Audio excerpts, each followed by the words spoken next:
Well, hello everyone. Thanks for the opportunity to have a chat. Just wanted to talk a little bit about what's going on with online learning in schools and future directions, I guess, for schooling as we move into 21st century learning.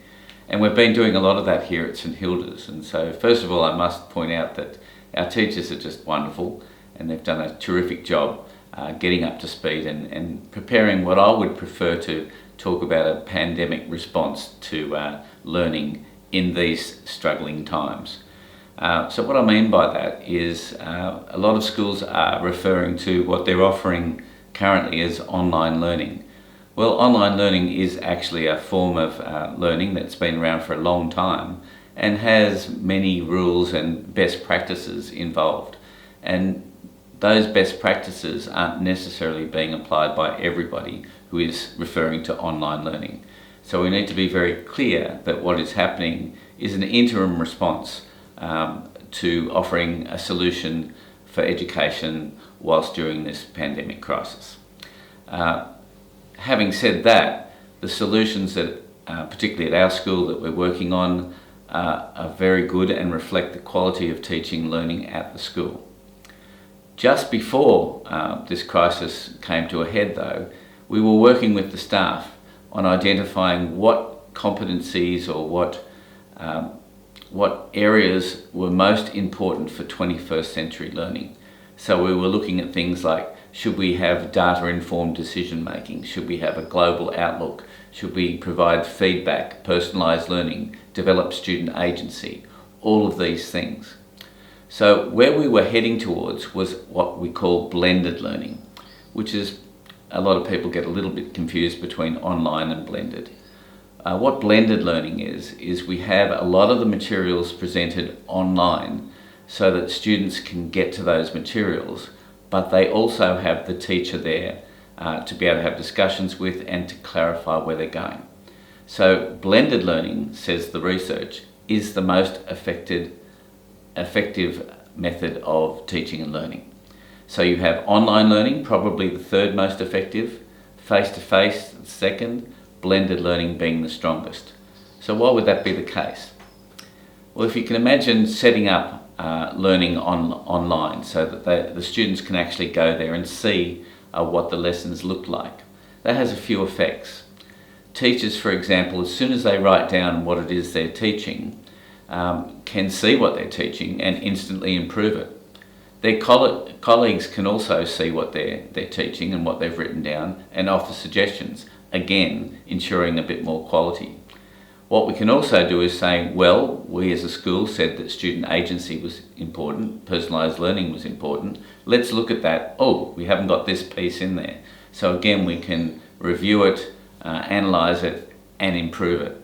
So what's actually happening in the lesson now becomes higher quality, and that's what we're after. What it also does is it allows students to go through at their own pace.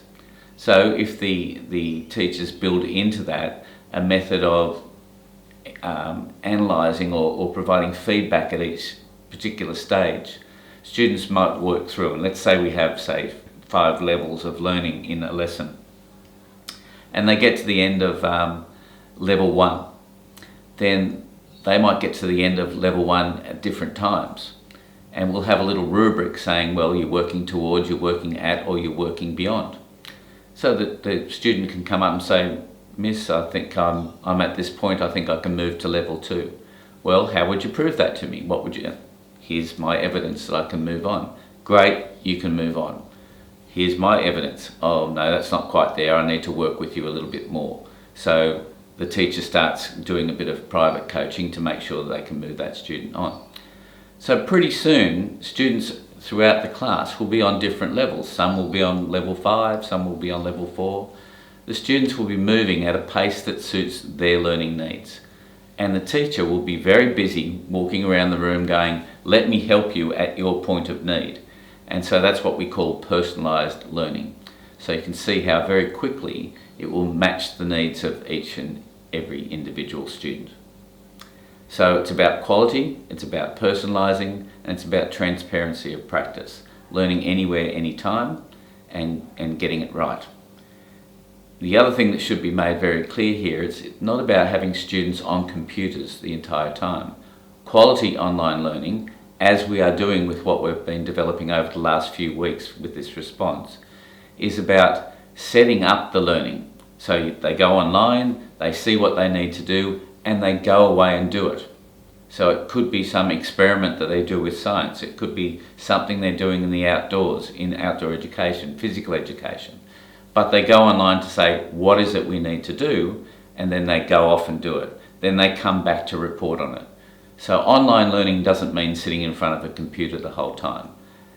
If we have quality online learning, we can make sure that that is happening, and that's what we've been concentrating on here. Another aspect we really need to ensure, a lot of work from John Seeley Brown and Martin Delat have been talking about creating social presence. So how do we do that when we're online? So we're working here a lot on developing that social presence. How can they do collaborative group work online? How can the teacher have their voice? How can the student have their voice? So developing that social presence is very important. I guess what the message I'm trying to get across here is, yes, we have a response here for this terrible situation we find ourselves in, and our teachers are doing a remarkable job, as our students and our parent community. And we've got great guidance from our senior leadership and our council on where we're going. But we're looking for more than that in the future. We want to create something very special here at St Hilda's, and we will do that by using the research, by using best practices, and by using everything that we've learnt from this experience to take us further. We intend connecting with other schools, we intend going global, we intend having best practices woven into everything we do. So in a way, this has created an imperative that will help us become better and stronger than we already were into the future. And we really look forward to creating a blended learning experience for the students that will give them the most fabulous education possible. Thanks.